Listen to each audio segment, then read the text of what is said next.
we keep on being told the UK has a work problem. Are Gen Z, that's people under 27, kind of a bit work shy? We need a work ethic. It's missing in the younger kids. They don't get it. It's in danger of becoming a wasted generation. And Gen Z always seem to be taking the flak for it. They've been dubbed the work-from-home generation, accused of quiet quitting, coffee badging, and generally being work shy. Coffee badging is where you turn up to work just long enough to be seen. Hiya. Grab a quick coffee. Disappear to work the rest of the day remotely. And I think they could be onto something. I don't think there's the same principles that I had as a young man. That's a lie. Because I work hard. Too many people say it because it's not true about everyone. But are Gen Z really to blame for the UK's work crisis?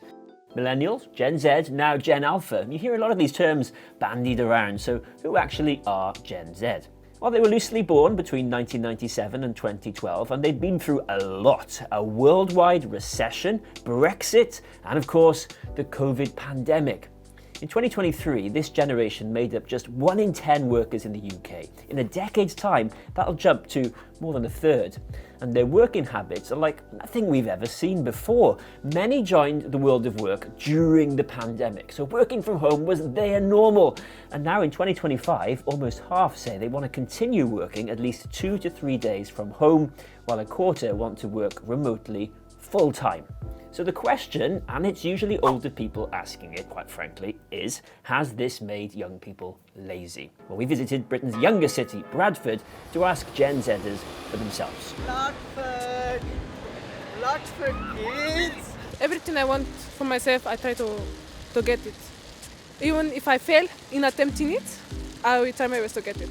I think I'm not lazy. I'm a productive person as well. Generally, I think it's a culture issue with probably the younger generation. My generation, you worked to get the work done. And if it meant you working till 7, 8, 9, 10 o'clock, then that was taken as you did.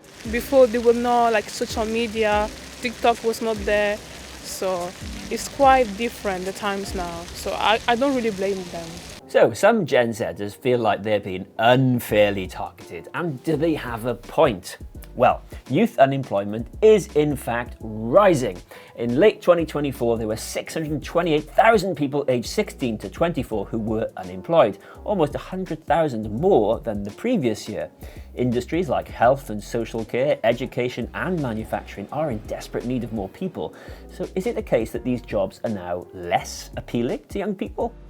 Young people are shifting away from the idea of a job for life. They have a different approach towards their lifestyle, and also that there aren't those jobs that exist in the areas they want to work in, and particularly in the digital, in the creative arts, and in those areas of the economy where digital is resonating more strongly.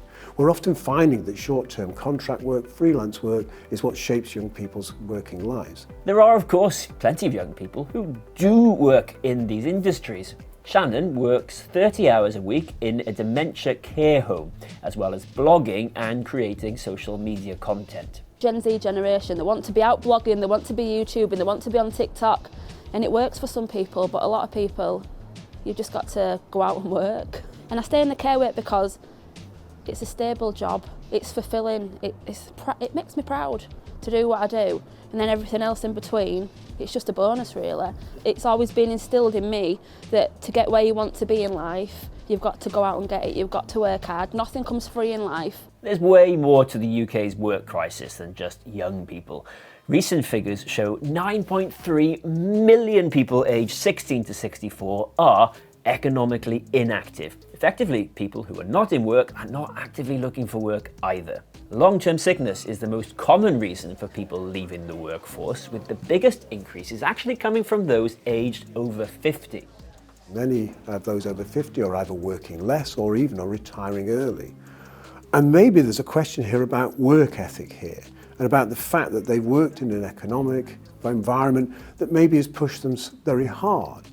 A lot of young people might be looking forward to their parents, their grandparents, and going, well, if that's what that kind of work ethic produces, which is that people are getting burnt out earlier, they're wanting to retire early, do I really want to be part of that? And maybe young people are making a rather intelligent assumption and going, maybe that's not the life for me. Economic inactivity is not unique to the UK. If you look at our European neighbours, it's actually 10% higher in Italy, 5% more in France, and Germany, well, that's just 1% lower.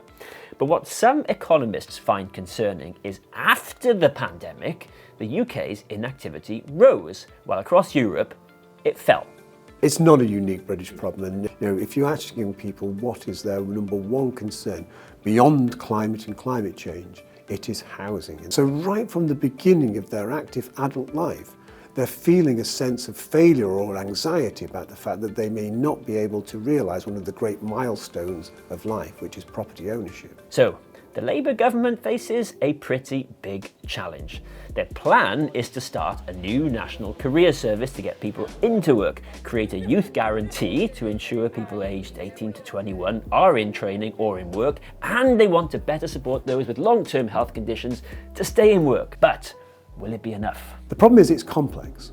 Part of it is about education, part of it is about the supply of the right quality of jobs, but part of it is about these broader issues around disadvantage and inequality.